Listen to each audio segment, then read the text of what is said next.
नमस्कार आप सभी को। बिहार राज्य के आप सभी छात्रों को आपकी प्रारंभिक परीक्षा को लेकर जो आप कह सकते हो आपके मन में प्रारंभिक परीक्षा को लेकर जो उपापोह की स्थिति है उससे अब निकलना होगा। और बाकी के जो 10 दिन बचे हुए हैं, आप कह लीजिए हैं तो ऐसे 14-15 दिन, लेकिन आप 10 दिन मान के चलिए, जो 10 दिन बचे हुए हैं उसमें किस प्रकार से चीज़ों को बेहतर करना है और उसको लेकर आज से सुबह में आपका लाइव सेशन शुरू कर दिया गया है।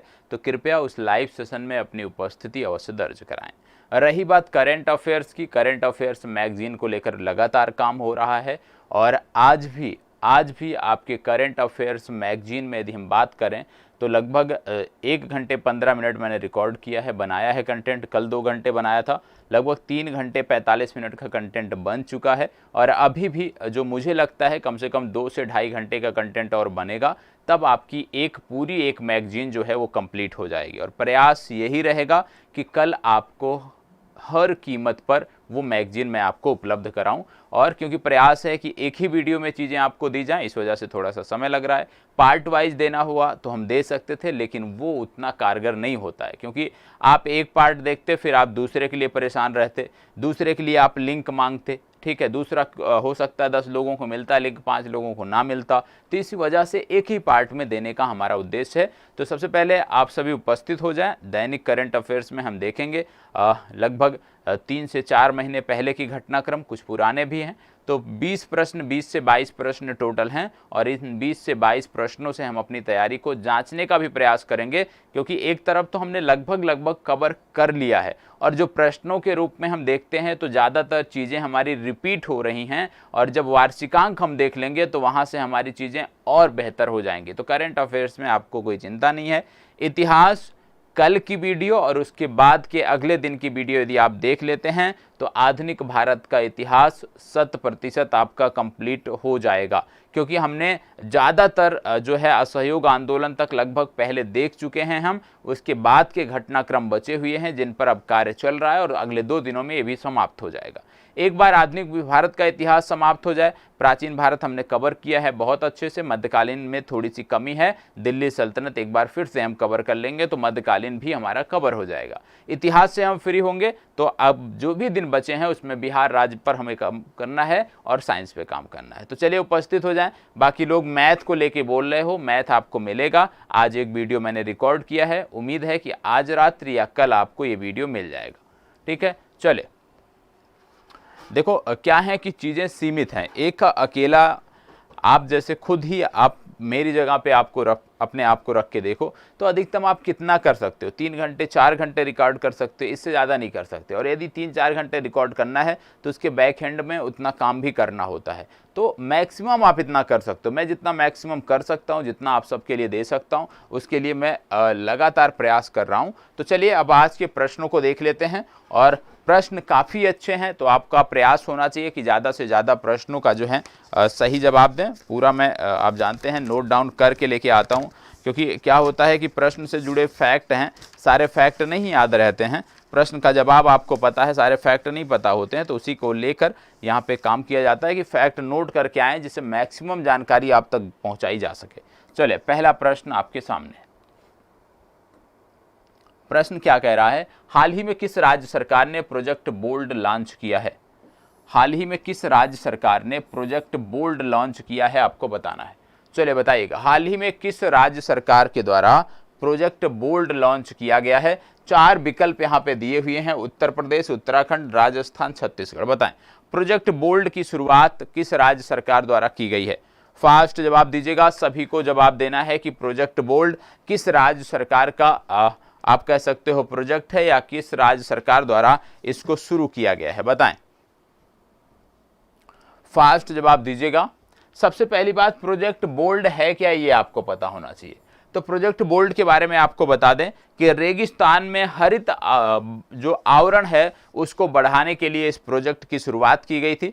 तो रेगिस्तान की बात आ रही है तो सबसे पहले आपका ध्यान जाना चाहिए राजस्थान पे, मतलब इसका सही उत्तर आपका है राजस्थान। सी विकल्प इसका सही उत्तर है। खादी ग्रामोद्योग आयोग और बॉर्डर सिक्योरिटी फोर्स ने मिलकर इस योजना को आगे बढ़ाया है, विशेष रूप से राजस्थान के जैसलमेर के जैसलमेर जिले से संबंधित है। गांव का नाम नोट करना है, आप नोट कर सकते हैं तनोट गांव, ठीक है। जैसलमेर का तनोट गांव है जहां पर यह कार्यक्रम किया गया है, जहां पर वृक्षारोपण का कार्य किया गया है और इसका नाम रखा गया है प्रोजेक्ट बोल्ड। और इसका उद्देश्य है कि रेगिस्तानी क्षेत्रों में, राजस्थान के रेगिस्तानी क्षेत्रों में, चुनौतीपूर्ण स्थितियों वाले क्षेत्रों में वृक्षावरण जो है हमें बढ़ाना है। चलिए आगे बढ़ते हैं। हाल ही में किस केंद्र शासित प्रदेश ने अटल पर्यावरण भवन का उद्घाटन किया? हाल ही में किस केंद्र शासित प्रदेश में अटल पर्यावरण भवन का उद्घाटन किया गया, आपको बताना है। बताइए, हाल ही में किस केंद्र शासित प्रदेश में अटल पर्यावरण भवन का उद्घाटन किया गया, आपको बताना है। फास्ट जवाब दीजिएगा, फास्ट जवाब दीजिएगा।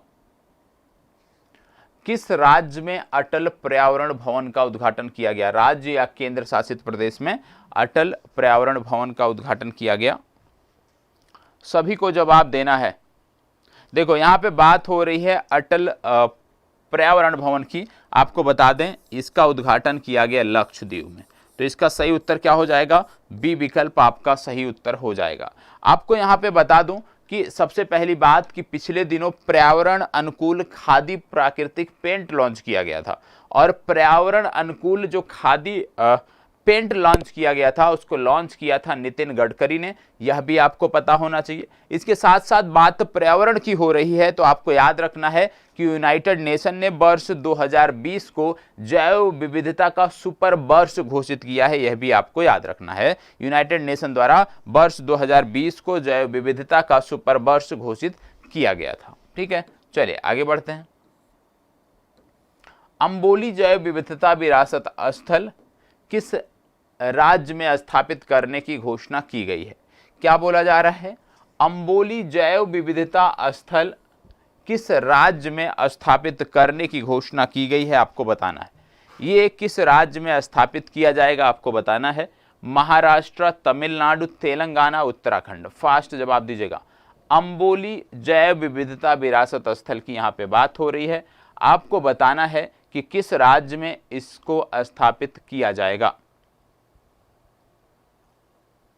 चले बताएं। देखो इसको जो है वो महाराष्ट्र राज्य में आपको याद रखना है, महाराष्ट्र राज्य से संदर्भित है ये, ठीक है।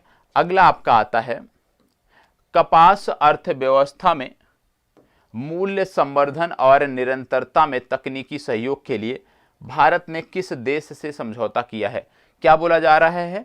कपास अर्थव्यवस्था में मूल्य संवर्धन और निरंतरता में तकनीकी सहयोग के लिए भारत ने किस देश के साथ समझौता किया है, आपको बताना है। कपास अर्थव्यवस्था में मूल्य संवर्धन और निरंतरता में तकनीकी सहयोग के लिए भारत ने किस देश से समझौता किया है, आपको बताना है। फास्ट जवाब दीजिएगा। यह वही देश है जिससे भारत ने समुद्री पारिस्थितिकी तंत्र में प्लास्टिक कचरों के प्रवेश के रोकने के लिए भी समझौता किया है। तो याद रखिएगा इस देश से दो प्रमुख समझौते हुए हैं। पहला समुद्री पारिस्थितिकी तंत्र में प्लास्टिक कचरे के प्रवेश को रोकना, और दूसरा कपास अर्थव्यवस्था में मूल्य संवर्धन और निरंतरता में तकनीकी सहयोग। बात यहाँ पे हो रही है, यदि मैं बताऊं तो यहाँ पे बात हो रही है जर्मनी की। ए विकल्प आपका सही उत्तर है।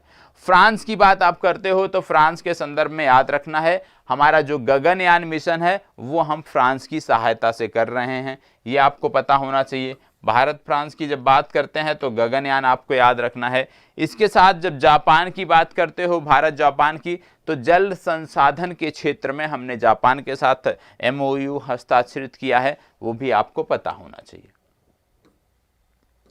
निम्नलिखित में से किसने विदेश सचिव का पदभार संभाला है? विदेश सचिव के पदभार किसने संभाला है, आपको बताना है। चलो बताइएगा, विदेश सचिव का पदभार किसने संभाला है? इनमें से किसने विदेश सचिव का पदभार संभाला है, आपको बताना है। चार नाम दिए हुए हैं, अजय कुमार भल्ला, अजय कुमार, विनय मोहन क्वात्रा, राजीव गाबा। फास्ट जवाब दीजिएगा, इनमें से कौन सा सही है आपको बताना है। इन चारों में से आपको बता दें दो नाम आपको याद रखने हैं प्रमुखता से। पहला आपको याद रखना है अजय कुमार भल्ला और दूसरा नाम याद रखना है अजय कुमार। जब अजय कुमार भल्ला की बात आएगी तो याद रखिएगा ये हमारे गृह सचिव हैं। क्या हैं? गृह सचिव हैं अजय कुमार भल्ला। जब अजय कुमार की बात आएगी याद रखिएगा ये हमारे रक्षा सचिव हैं। तो अंतर क्या है दोनों में? सिर्फ भल्ला शब्द का अंतर है। तो याद रखिएगा केवल अजय कुमार की बात आती है तो ये रक्षा सचिव हैं, यदि अजय कुमार भल्ला की बात आती है तो ये हमारे गृह सचिव हैं। ये आपको पता होना चाहिए, ठीक है। तो अजय कुमार भल्ला गृह सचिव, अजय कुमार रक्षा सचिव, ये आपको पता होना चाहिए। अब इस प्रश्न का सही जवाब क्या है कि विदेश सचिव का पदभार किसने संभाला है? तो याद रखिएगा विनय मोहन क्वात्रा ने संभाला है। ये आपको पता होना चाहिए। अब राजीव गाबा क्या हैं? राजीव गाबा क्या हैं ये आप होमवर्क में बताओगे। होमवर्क नंबर 01 आपका है और सभी को अनिवार्य रूप से जवाब देना है कि राजीव गाबा किस पद पर हैं, ठीक है। चलिए आगे बढ़ते हैं। हाल ही में पंडित बिरजू महाराज का निधन हुआ है, इनका संबंध किस देश से था? पंडित बिरजू महाराज का निधन हुआ है, इनका संबंध किस देश से था आपको बताना है। चलिए बताइएगा, पंडित बिरजू महाराज का जो निधन हुआ है इनका संबंध किस देश से था आपको बताना है। पत्रकारिता, नृत्य, नाट्य या संगीत, किस देश से किस क्षेत्र से इनका संदर्भ था आपको बताना है। चलिए बताइए। पंडित बिरजू महाराज नाम आपने अवश्य सुना होगा, नहीं सुना होगा तो आज सुन लेंगे आप, और इनका नाम आपको याद भी रखना है। चलिए बताइएगा, पंडित बिरजू महाराज के बारे में बताएं, फास्ट जवाब दीजिएगा। देखो पंडित बिरजू महाराज की बात हो रही है तो आपको बता दें वर्ष 1986 में, याद रखिएगा वर्ष 1986 में इनको पद्म पुरस्कार मिला था और पद्म पुरस्कारों में भी पद्म विभूषण का पुरस्कार मिला था। ये लखनऊ घराने से संबंधित थे, ये भी आपको पता होना चाहिए, लखनऊ घराना। और बात करें तो इनका क्षेत्र था नृत्य, ये नृत्य के क्षेत्र से संबंधित थे, लखनऊ घराने से संबंधित थे। यदि नृत्य के प्रकार की बात किया जाए कि किस शास्त्रीय नृत्य से संबंधित थे तो याद रखिएगा पंडित बिरजू महाराज का नाम कथक से आता है, ठीक है। कथक से संबंधित थे, लखनऊ घराने से संदर्भित थे। 1986 में इनको जो है आप कह सकते हो पद्म विभूषण का पुरस्कार मिला हुआ था। इसके साथ साथ आप जानते हो एक अभिनेता थे पुनीत राजकुमार, काफी चर्चा में थे, कन्नड़ फिल्म अभिनेता थे, इनकी भी मृत्यु हुई है, इनका भी नाम आपको याद होना चाहिए। और एक और नाम आपको याद रखना है मन्नू भंडारी। मन्नू भंडारी का नाम क्यों याद रखना है? मन्नू भंडारी भी महिला थी, अपने आप में महत्वपूर्ण है क्योंकि ये जो महिला हैं इनको 2008 में व्यास सम्मान से भी सम्मानित किया गया था और हिंदी लेखिका थी। इनका भी नाम आपको याद रखना है कि मन्नू भंडारी एक हिंदी लेखिका थी, इनका भी निधन हुआ है। चलिए आगे बढ़ते हैं। भारत किस वर्ष G20 शिखर सम्मेलन की मेजबानी करेगा? बताओ, भारत किस वर्ष G20 शिखर सम्मेलन की मेजबानी करेगा? बताइए, भारत किस वर्ष G20 शिखर सम्मेलन की मेजबानी करेगा आपको बताना है। चले बताएं, बताएं भारत किस वर्ष G20 शिखर सम्मेलन की मेजबानी करेगा? फास्ट जवाब दीजिएगा। 17वें की करेगा, 18वें की करेगा या 19वें की करेगा, ये आपको बताना है। इसके साथ साथ आपको बता दें कि 17वां G20 सम्मेलन की यदि हम बात करें तो 2022 में होगा, इंडोनेशिया में होगा। 18वें G20 समिट की बात करें 2023 में होगा, भारत में होगा। 19वें G20 समिट की बात करें तो 2024 में होगा और ब्राजील में होगा। ये आपको पता होना चाहिए। तो ये तीनों आपको G20 सम्मेलन पता होना चाहिए। 17वां 2022 में इंडोनेशिया, 18वां 2023 भारत, 19वां 2024 ब्राजील। मतलब इसका सही उत्तर आपका हो जाएगा बी विकल्प 2023। इसके साथ साथ आपको पता होगा कि कॉप सम्मेलन, जिसको आप हिंदी में बात करें संयुक्त राष्ट्र जलवायु परिवर्तन सम्मेलन, और संयुक्त राष्ट्र जलवायु परिवर्तन सम्मेलन की जब आप बात करते हो तो कॉप 27 का नाम आता है और कॉप 28 का नाम आता है। कॉप 27 की यदि हम बात करें तो आपको देखने को मिलता है शर्म अल शेख शहर है मिस्र का, जहां पर यह सम्मेलन होगा। COP28 की जब बात करते हो तो यहाँ पे आपको पता होना चाहिए इसका आयोजन यूएई में होगा। तो ये दोनों भी आपको पता होना चाहिए कि संयुक्त राष्ट्र जलवायु परिवर्तन सम्मेलन, जब बात करें हम COP27 की, तो इसका आयोजन मिस्र के शर्म अल शेख शहर में होगा, और जब COP28 की बात करें तो इसका आयोजन यूएई में होगा। ये आपको पता होना चाहिए। ठीक है, चलिए बढ़ते हैं आगे। अगला, हाल ही में चर्चा में रहा कचाई नींबू, जिसको जीआई टैग प्रदान किया है, यह किस राज्य से संबंधित है? कचाई नींबू की बात हो रही है, बताएं बताएं, फास्ट जवाब दीजिएगा। किस राज्य से संबंधित है आपको बताना है। यहां पे मैं कुछ अन्य जीआई टैग के नाम लिख रहा हूं, यह भी आपको पता होना चाहिए।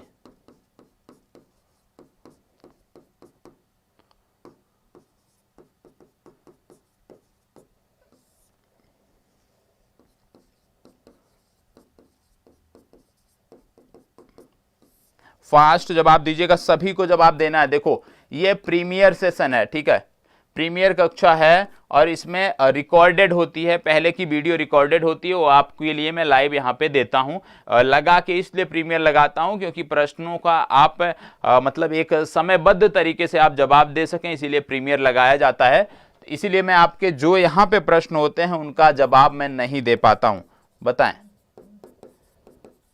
फास्ट जवाब दीजिएगा। यहां पे इतनी जानकारी आपको दी गई है। क्या बोला जा रहा है? कचाई नींबू। कचाई नींबू की बात करें तो कचाई नींबू का संबंध है मणिपुर से।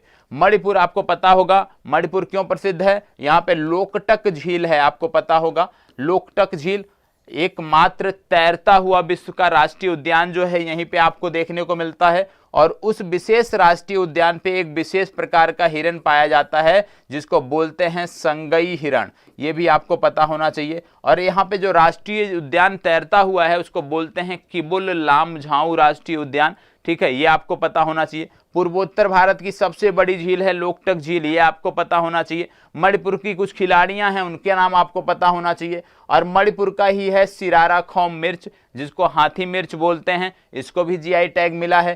तामेंगलोंग ऑरेंज है, संतरा के एक प्रकार है, इसको भी जीआई टैग मिला है, यह भी मणिपुर से संबंधित है। चकहाव काला चावल, यह भी मणिपुर का संबंधित है।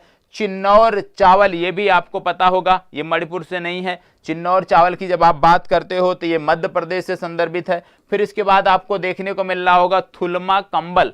थुलमा कंबल जो है ये उत्तराखंड का है, इसको जीआई टैग दिया है। चिन्नौर कहाँ का है? मध्य प्रदेश का है।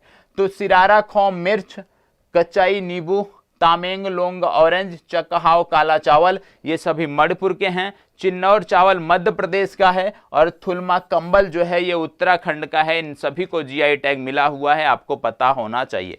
आपका होमवर्क है जुडिमा वाइन राइस, आपको बताना है जुडिमा वाइन राइस ये किस राज्य से संबंधित है। जुडिमा वाइन राइस ये किस राज्य से संबंधित है, सभी को बताना है कमेंट बॉक्स में। चले इसको बताइए। आर्थिक सर्वेक्षण 2021-22 के अनुसार भारत के किस राज्य में सबसे ज्यादा जीवन प्रत्याशा देखने को मिल रही है? जीवन प्रत्याशा सबसे ज्यादा कहां पर है आपको बताना है। चलिए बताइएगा, भारत में सबसे ज्यादा जीवन प्रत्याशा आपको कहां पर देखने को मिल रही है? भारत में सबसे ज्यादा जीवन प्रत्याशा आपको कहां पर देखने को मिल रही है, आपको बताना है। कुछ राज्यों के नाम दिए हुए हैं, इनमें से चिन्हित करना है आपको। बताएं, फास्ट जवाब दीजिएगा।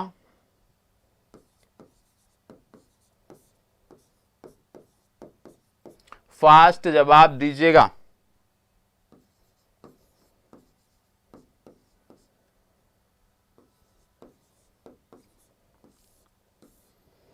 चले बताएं, किस राज्य में जीवन प्रत्याशा? देखो ये प्रश्न अपने आप में महत्वपूर्ण है, ये आपको पता होना चाहिए।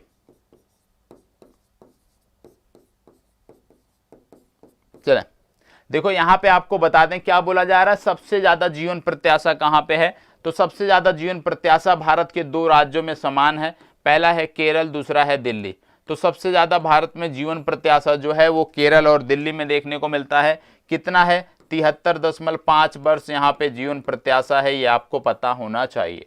इसके बाद यदि हम बात करें संपूर्ण भारत में कितनी है, तो संपूर्ण भारत में जो जीवन प्रत्याशा है वो है 69.4%। और 69.4 में भी यदि बात किया जाए पुरुषों में, तो पुरुषों की जीवन प्रत्याशा है संपूर्ण भारत में 68.2 वर्ष। और यदि बात किया जाए महिलाओं की, तो महिलाओं की जीवन प्रत्याशा है 70.7 वर्ष। ये आपको पता होना चाहिए। इसके साथ साथ यदि आपसे पूछ लिया जाए सबसे कम जीवन प्रत्याशा भारत के किस राज्य में है, तो आप जवाब दोगे कि सबसे कम जीवन प्रत्याशा भारत के राज्य छत्तीसगढ़ में है। और छत्तीसगढ़ में जो जीवन प्रत्याशा है वो 65.2% है। ये आपको पता होना चाहिए। अब यदि आपसे पूछ लिया जाए कि भारत में शहरों में जीवन प्रत्याशा ज्यादा है या ग्रामीण क्षेत्रों में, तो याद रखिएगा शहरी क्षेत्रों में जीवन प्रत्याशा ज्यादा है। और शहरी क्षेत्रों में जो जीवन प्रत्याशा है वो है 70.7% और ग्रामीण क्षेत्रों में जो जीवन प्रत्याशा है लगभग 68% है। मतलब शहरी क्षेत्रों में जीवन प्रत्याशा भारत में ज्यादा है।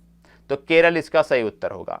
हाल ही में वरुण मिलिट्री एक्सरसाइज का 20वां संस्करण भारत और किस देश के बीच आयोजित, यही पूछा जा रहा है कि वरुण नामक जो सैन्य अभ्यास है वो भारत और किस देश के बीच होता है, आपको बताना है। फास्ट जवाब दीजिएगा, भारत और किस देश के बीच होता है आपको बताना है। चलो बताएं, फास्ट जवाब दीजिएगा, भारत और किस देश से संबंधित है। 4 विकल्प आपके दिए हैं, इन चारों विकल्पों में जल्दी से जवाब देना है। चले बताएं, फास्ट जवाब देना है, सभी को देना है। देखो ये बहुत आसान है क्योंकि इसकी चर्चा कई बार हुई है। 2 भागों में ये सैन्य अभ्यास हुआ था, पहला बंगाल की खाड़ी, दूसरा अरब सागर में हुआ था। तो ये आपको पता होना चाहिए और बहुत ही महत्वपूर्ण है। इस देश के साथ हमारे बहुत अच्छे संबंध हैं, इसलिए यह और भी महत्व हो जाता है। चले बताएं, देखो यहां पे आपको बता दें कि ये सैन्य अभ्यास, वरुण नामक सैन्य अभ्यास हम फ्रांस के साथ करते हैं, नेवल एक्सरसाइज है। ठीक है, इसके साथ साथ कुछ और अन्य सैन्य अभ्यास जो चर्चा में है, जैसे संप्रीति बोंगो सागर, बांग्लादेश के साथ हमारा सैन्य अभ्यास है, पता होना चाहिए। काजिंड की बात करें, आप सब जानते होंगे काजिंड जो सैन्य अभ्यास है, यदि हम उसकी बात करें तो कजाकिस्तान के साथ करते हैं। कजाकिस्तान के साथ है मिलता जुलता एक नाम है जिसका नाम है किर्गिस्तान। किर्गिस्तान के साथ हम खंजर नामक सैन्य अभ्यास करते हैं। एक अन्य देश है जिसके साथ पहला सैन्य अभ्यास हमने किया, उसका नाम है अल मोहद अल हिंदी, और अल मोहद अल हिंदी हमने सऊदी अरब के साथ पहली बार किया। ठीक है, जायद अल बहर ये हमने दूसरी बार किया, किसके साथ, कतर के साथ किया। तो ये भी आपको पता होना चाहिए। जायद अल बहर कतर के साथ, अल मोहद अल हिंदी सऊदी अरब के साथ, बोंगो सागर संप्रीति बांग्लादेश के साथ, और नोमैडिक एलिफेंट हो गया मंगोलिया के साथ, काजिंड हो गया कजाकिस्तान के साथ, फिर खंजर हो गया किर्गिस्तान के साथ, सूर्य किरण हो गया नेपाल के साथ, और एक सैन्य अभ्यास मैंने आपको बताया था सेशेल्स के साथ। यदि किसी को याद है तो बताएं, सेशेल्स के साथ हम कौन सा सैन्य अभ्यास करते हैं। मालदीव के साथ हम करते हैं इक्वाबेरिन, आपको पता होना चाहिए। सेशेल्स हमारे लिए महत्वपूर्ण है, तो सेशेल्स के साथ हम कौन सा सैन्य अभ्यास करते हैं, अवश्य बताइएगा। चलो इसको बताओ, जर्मनवाद संस्था द्वारा जारी किए गए जलवायु जोखिम सूचकांक 2021 में कौन सा देश प्रथम स्थान पर रहा। जलवायु जोखिम सूचकांक 2021 की बात हो रही है और पूछा जा रहा है पहले स्थान पर कौन सा देश रहा, बताएं। जलवायु जोखिम सूचकांक में पहले स्थान पर कौन सा देश रहा। कौन सा देश ऐसा है जलवायु परिवर्तन से सबसे ज्यादा उसको खतरा है, ये आपको बताना है। भारत की यदि हम बात करें तो भारत की रैंकिंग इसमें 10th आप चलिए सॉरी भारत की रैंकिंग इसमें दूसरे संदर्भ में अभी बताता हूं, पहले इसका जवाब दीजिए फिर उस संदर्भ में हम चलते हैं। फास्ट जवाब दीजिएगा। देखो यहां पे बोला गया है जलवायु जोखिम सूचकांक, तो जलवायु जोखिम सूचकांक 2021 की बात करते हैं तो आप मोजाम्बिक को टिक करोगे, मोजाम्बिक आपका सही उत्तर होगा, सी विकल्प आपका सही उत्तर होगा। अब एक सूचकांक इसी से मिलता जुलता है जिसका नाम है जलवायु परिवर्तन प्रदर्शन सूचकांक। क्या नाम है, जलवायु परिवर्तन प्रदर्शन सूचकांक। और जलवायु परिवर्तन प्रदर्शन सूचकांक में बात करें तो पहले स्थान पे, दूसरे स्थान पे, तीसरे स्थान पे कोई भी देश नहीं है, क्योंकि कोई भी देश जो है वो जलवायु परिवर्तन को लेकर जो घोषणा हुई थी उस पर काम नहीं किया है, उतना कोई भी आगे नहीं बढ़ा है। यहाँ पे चौथे स्थान पे आता है डेनमार्क, ये आपको पता होना चाहिए, और 10वें स्थान पे आपका भारत आता है, ये आपको पता होना चाहिए। ये रिपोर्ट और भी महत्वपूर्ण है। जलवायु परिवर्तन प्रदर्शन सूचकांक, भारत का स्थान 10वां है। पहले स्थान पे कोई नहीं, दूसरे पे कोई नहीं, तीसरे पे कोई नहीं, चौथे स्थान पे डेनमार्क का स्थान आता है। अंतर्राष्ट्रीय जैव विविधता दिवस कब मनाया जाता है? फास्ट जवाब, अंतर्राष्ट्रीय जैव विविधता दिवस कब मनाया जाता है बताएं? अंतर्राष्ट्रीय जैव विविधता दिवस कब मनाया जाता है? 4 विकल्प है, 22 मई, 21 मई, 31 मई, 8 मई, बताएं। फास्ट जवाब दीजिएगा।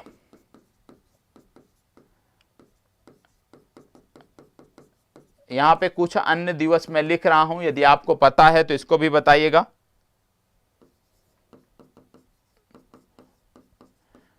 तब तक इसका भी जवाब दीजिए, प्रश्न का जवाब दीजिए, और उसके बाद यदि आप में से इनके बारे में किसी को भी पता है तो बताइएगा।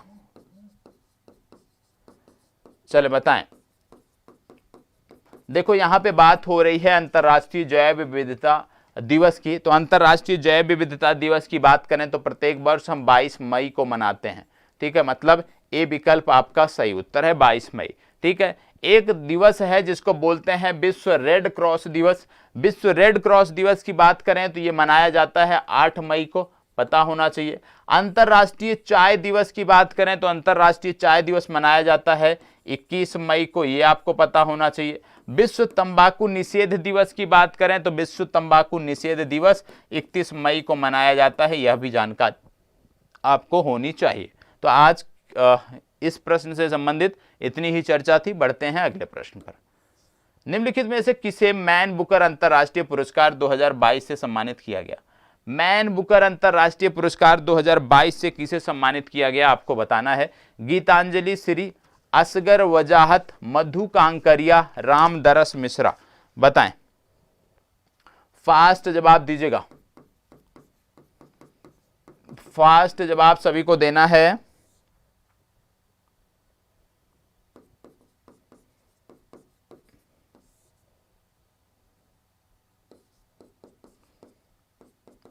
चलें, देखो यहां पे बोला गया है मैन बुकर अंतर्राष्ट्रीय पुरस्कार, तो मैन बुकर अंतर्राष्ट्रीय पुरस्कार गीतांजलि श्री को मिला है। इनकी रचना थी टॉम्स ऑफ सैंड, उसके लिए इनको मिला है। यहां पे नाम लिखा है असगर वजाहत। असगर वजाहत की बात करें तो इनको व्यास सम्मान दिया गया 2021 में, व्यास सम्मान 2021 में दिया गया असगर वजाहत को। इनकी रचना की बात करें तो इनकी रचना का नाम था महाबली, ठीक है, तो ये आपको पता होना चाहिए। दूसरे नंबर पे लिखा है मधु कांकरिया। मधु कांकरिया की बात करें तो इनको बिहारी पुरस्कार 2021 दिया गया, और बिहारी पुरस्कार इनको जो 21 दिया गया, इनकी रचना थी हम यहाँ थे, ठीक है, हम यहाँ थे, ये इनकी रचना थी जिसको लेकर इनको बिहारी पुरस्कार दिया गया।